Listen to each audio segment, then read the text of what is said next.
প্রশ্ন, স্ত্রীর পত্র গল্পের মৃণালের শৈশব কোন পরিবেশে অতিবাহিত হয়েছে বলো।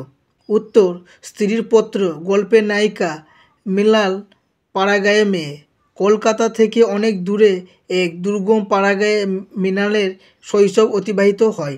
সেখানে দিনের বেলা শেয়াল ডাকে, রাস্তাঘাটের অবস্থা ছিল খুবই খারাপ, ভদ্র লোকেদের গ্রামে আসাটা ছিল খুবই বিড়ম্বনার।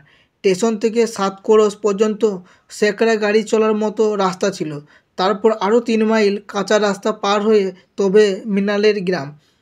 শহুরে সংস্কৃতির আলোক সে গায়ে পৌঁছায়নি, সে ছিল গেঁয়ো সংস্কৃতি।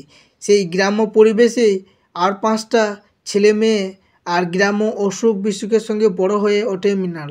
ভাই বোন একসঙ্গে সান্নিপাতিক জোরে পড়ে ভাইটি মারা গেলেও মৃণাল বেঁচে ওঠে।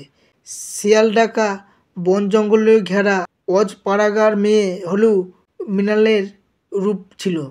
সেই রূপের জোরেই শহরের অভিজাত পরিবারের বধূ হওয়ার সুযোগ পায় মৃণাল। তবে পাড়াগার পরিবেশেও তার মধ্যে যে স্বাতন্ত্র্যবোধ এবং মর্যাদাবোধ জেগে উঠেছিল তা অভিজাত রক্ষণশীল পরিবারে তাকে তৃপ্তির দেয়নি।